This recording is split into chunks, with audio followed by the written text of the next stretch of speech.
हमारे YouTube channel समाइला tutorials में आपका स्वागत है। अगर आपने अभी तक हमारे इस चैनल को सब्सक्राइब नहीं किया है तो कृपया करके इसे सब्सक्राइब अवश्य करें और बेल आइकन को प्रेस करना ना भूलें ताकि आपको हमारी नई वीडियोस के नोटिफिकेशन साथ साथ मिलते रहें। मैं ब्रिजराज कंप्यूटर फैकल्टी। आज हम subject computer science class 9th में solution of bimonthly test जुलाई 2021 में जो पेपर आया था उसके सॉल्यूशन के बारे में पढ़ेंगे। आओ देखते हैं। सबसे पहला क्वेश्चन आया था, सारे फार्मूले डैश चिन्ह नाल शुरू होने चाहिए हन। मीन्स सभी फार्मूले डैश चिन्ह के साथ शुरू होने चाहिए। All formulas must begin with dash sign. Sigma, जमा दा निशान मीन्स प्लस, बराबर दा निशान इक्वल ਜਾਂ ਇਹਨਾਂ ਵਿੱਚੋਂ ਕੋਈ नहीं। तो इसका सही आंसर है बराबर ਦਾ ਨਿਸ਼ਾਨ ਜਾਂ ਇਕੁਅਲ। मतलब कि जिन्ने भी फार्मूले MS एक्सेल ਦੇ ਵਿੱਚ यूज ਹੁੰਦੇ ਨੇ ਉਹਨਾਂ ਦੇ ਲਈ ਬਰਾਬਰ ਦਾ ਚਿੰਨ੍ਹ ਵਰਤਿਆ ਜਾਂਦਾ ਹੈ, ਬਰਾਬਰ ਦਾ ਨਿਸ਼ਾਨ ਵਰਤਿਆ ਜਾਂਦਾ ਹੈ। ਤੇ ਦੂਜਾ ਪ੍ਰਸ਼ਨ ਹੈ, ਸੈੱਲ ਦੀ ਅਸਲ ਕੀਮਤ डैश बार ਵਿੱਚ नजर ਆਉਂਦੀ है। सेल की असल कीमत डैश बार में नजर आती है। The actual value of a cell is displayed in dash bar. The options are menu, menu मतलब, टाइटल, फॉर्मूला या ਇਹਨਾਂ ਵਿੱਚੋਂ कोई नहीं मीन्स नन ऑफ दीज। तो इसका सही आंसर है फॉर्मूला, कि कोई भी सेल की जो एक्चुअल वैल्यू है वो फॉर्मूला बार में नजर आती है। क्वेश्चन नंबर 3, डैश की मदद नाल तुसी स्क्रॉल करते हुए रो ਅਤੇ कॉलम हेडिंग्स ਨੂੰ देख सकते हो। डैश की मदद से आप स्क्रॉल करते हुए रो और कॉलम हेडिंग्स को देख सकते हैं। By using dash you can keep row and column headings visible while scrolling. The options are hide, split, arrange और फ्रीज पेन्स। तो इसका सही आंसर है फ्रीज पेन्स। इसके बारे में बताना चाहूंगा कि अगर हमारी वर्कशीट में बहुत ज्यादा डाटा है, जब हम नीचे को स्क्रॉल करेंगे तो हमारे जो हेडिंग है हमें विजिबल नहीं होंगे। इसी तरह अगर हम राइट साइड को स्क्रॉल करेंगे तो लेफ्ट साइड वाले जो कॉलम हमें विजिबल नहीं रहेंगे। अगर हम चाहते हैं कि जब हम नीचे को स्क्रॉल करें तो जो टॉप हेडिंग है वो हमें दिखते रहे, जहां जब हम लेफ्ट से राइट स्क्रॉल करें तो लेफ्ट वाले जो कॉलम हमें चाहिए वो हमें विजिबल रहे, तो उसके लिए हम फ्रीज पेन कमांड यूज करते हैं। तो फ्रीज पेन कमांड क्या करती है कि जिन रोज और कॉलम्स को हम स्थिर करना चाहते हैं तो उसके लिए उस पर हम फ्रीज पेन कमांड अप्लाई कर सकते हैं। नंबर 4, ਇਹਨਾਂ ਵਿੱਚੋਂ ਕਿਹੜੀ विशेषता ਤੁਹਾਨੂੰ कुछ खास नियम बनाने की आज्ञा देती है। इनमें से कौन सी विशेषता आपको कुछ खास नियम बनाने में मदद करती है। Which features allow us to set up certain rules? The options are data validation, pivot table, chart, ਇਹਨਾਂ ਵਿੱਚੋਂ कोई नहीं means none of these। तो इसका सही आंसर है डाटा वैलिडेशन। मीन्स कि डाटा वैलिडेशन एक ऐसी विशेषता है जिसका प्रयोग खास नियम बनाने के लिए किया जाता है। ये हमें बताते हैं कि हम सेल में कौन सी वैल्यू दाखिल कर सकते हैं, कौन सी वैल्यू एंटर कर सकते हैं और कौन सी वैल्यू एंटर नहीं कर सकते। मीन्स कि डाटा पे कोई रिस्ट्रिक्शन लगाना। क्वेश्चन नंबर 5, ਤੁਸੀਂ वर्कशीट ਦੀ विंडो ਨੂੰ ਕਿਹੜੀ कमांड ਦੀ ਵਰਤੋਂ करके ਵੱਖੋ ਵੱਖਰੇ पेज ਵਿੱਚ ਵੰਡ सकते हो। आप वर्कशीट की विंडो को कौन सी कमांड की सहायता से अलग अलग पेज में बांट सकते हो। By using which command you can divide the worksheet window into separate panes. The options are hide, split, arrange, जाने विचों कोई नहीं मींस नन ऑफ दीज। तो इसका सही आंसर है स्प्लिट। कि स्प्लिट कमांड की मदद से हम एक्सेल की वर्कशीट विंडो को अलग अलग पार्ट्स में डिवाइड कर सकते हैं, बांट सकते हैं। नंबर 6, हेठ दित्तियां ऑप्शन विचों केड़ी चार्ट की एक किस्म है।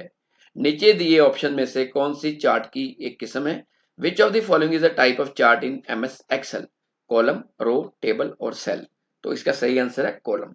कि एक्सेल में कॉलम, पाई वगैरह के चार्ट्स होते हैं, रो, टेबल और सेल वाला चार्ट कोई भी नहीं होता। तो इसका सही आंसर क्या हुआ, column chart.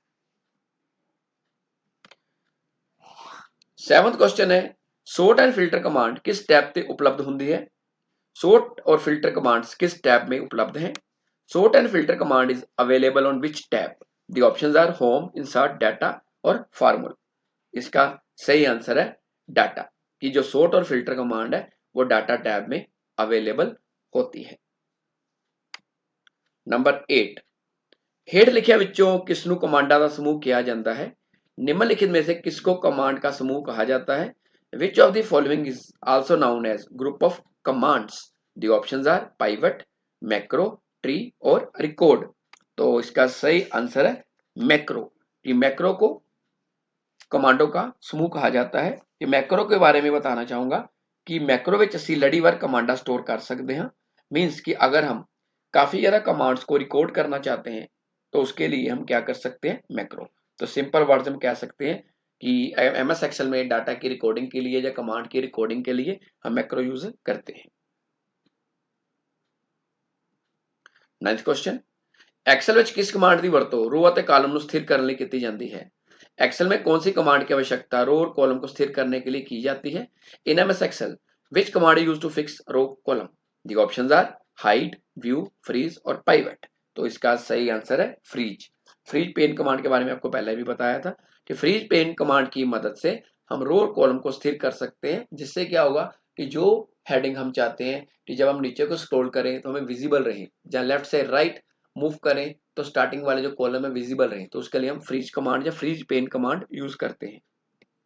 Number 10, MS Excel ਵਿੱਚ ਕਿਹੜਾ ਅਜਿਹਾ टूल है जिस ਵਿੱਚ डाटा ਨੂੰ ग्राफिकली पेश किया जाता है?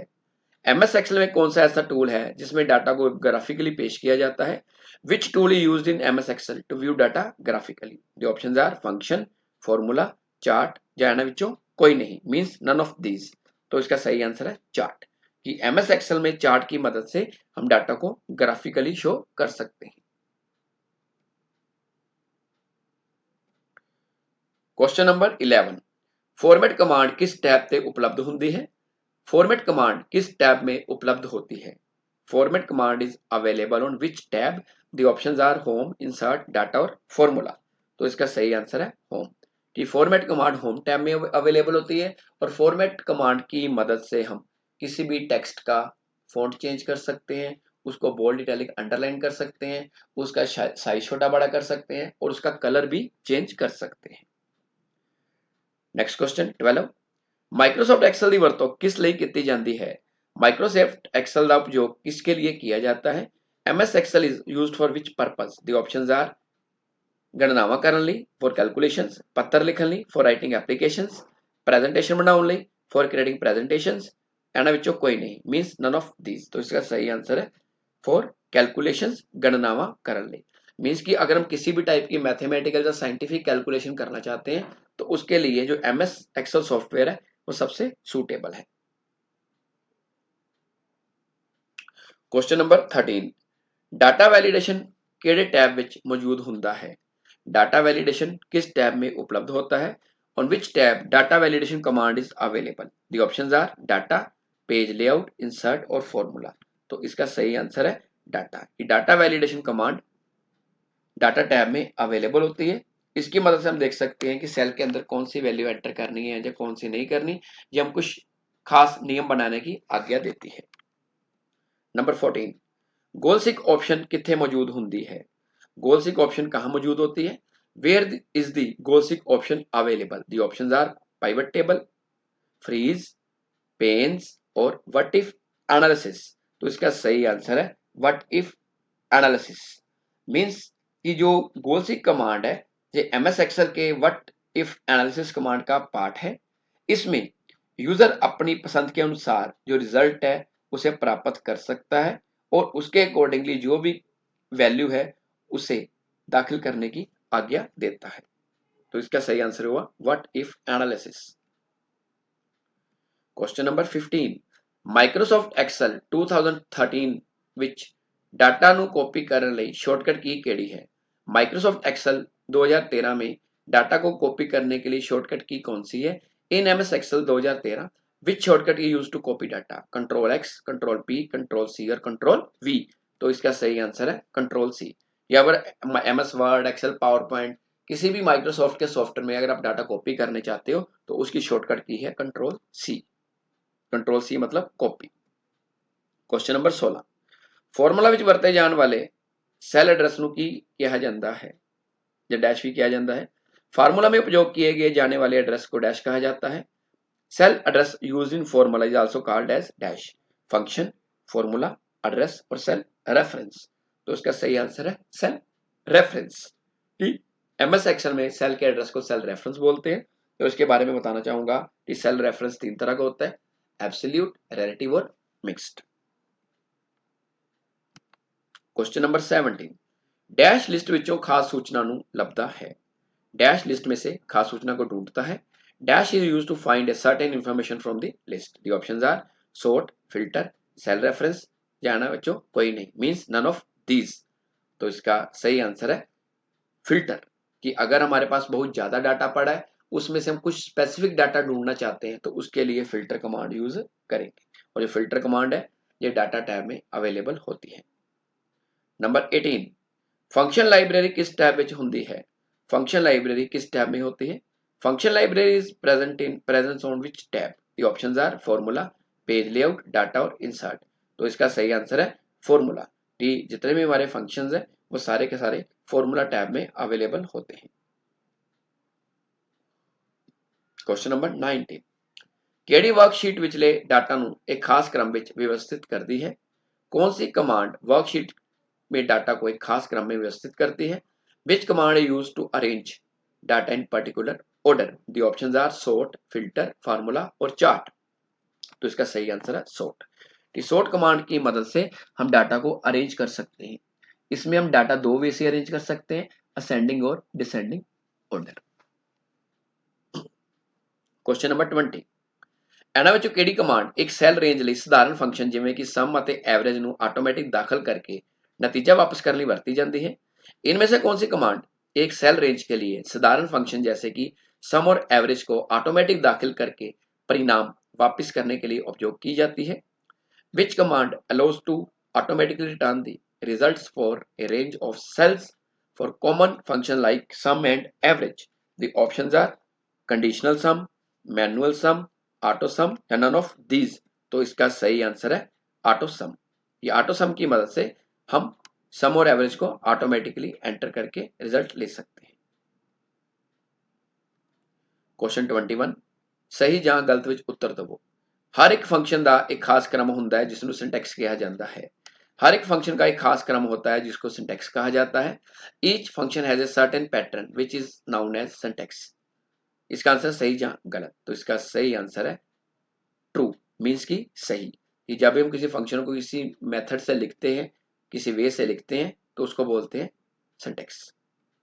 नंबर 22, ये भी आपका ट्रू फॉल्स है। मौजूदा तरीक ਅਤੇ ਸਮਾਂ ਨੂੰ नव फंक्शन तो प्राप्त होती है। मीन्स मौजूदा तरीक और समय हमें नव फंक्शन से प्राप्त होता है। Now function returns the current date and time. तो इसका आंसर है सही। मीन्स कि अगर आप चाहते हो कि आपकी एमएस एक्सेल की वर्कशीट में आज की डेट और टाइम आ जाए, तो उसके लिए हम क्या यूज करेंगे, now function.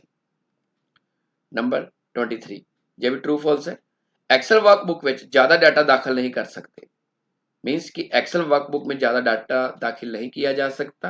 N Excel workbook can not contain large amount of data. ये बिल्कुल गलत है, जबकि हम एमएस एक्सेल में काफी ज्यादा डाटा जो है एंटर कर सकते हैं। क्वेश्चन नंबर 24, ये भी ट्रू फॉल्स है। एक्सेल ਵਿੱਚ जिस रो ਨੂੰ ਫ੍ਰੀਜ਼ ਕੀਤਾ ਜਾਂਦਾ ਹੈ ਉਸ ਦੇ टॉप ਤੇ एक काली हॉरिजॉन्टल लाइन जुड़ जाती है। एक सेल जिसमें रो को फ्रीज किया जाता है उसके टॉप में एक खाली हॉरिजॉन्टल लाइन जुड़ जाती है। Excel automatically adds a black horizontal line at top of a row to indicate that the row is frozen. इसके भी आंसर सही गलत है। तो इसका सही आंसर है सही, कि जब हम किसी भी रो को फ्रीज करते हैं तो वहां पे एक ब्लैक कलर की हॉरिजॉन्टल लाइन जुड़ जाती है, जिसका मतलब है कि जिस रो को आपने फ्रीज किया है वो अपनी जगह पे फिक्स रहेगी, बाकी डाटा मूव करता रहे। लास्ट और 25th क्वेश्चन है, सही जहां गलत विच उत्तर दिओ। चार्ट ग्रुप इंसर्ट टैब में मौजूद होंगे हैं। चार्ट ग्रुप इंसर्ट टैब में मौजूद होते हैं। Chart group is present on the insert tab. तो इसका आंसर है सही, कि जो चार्ट ग्रुप है, आपके जितने भी चार्ट्स हैं वो इंसर्ट टैब में अवेलेबल होते हैं। तो आज के लिए इतना ही। अगर आपकी कोई क्वेरी है तो आप कमेंट सेक्शन में पूछ सकते हैं या अपने टीचर की हेल्प ले सकते हैं। धन्यवाद।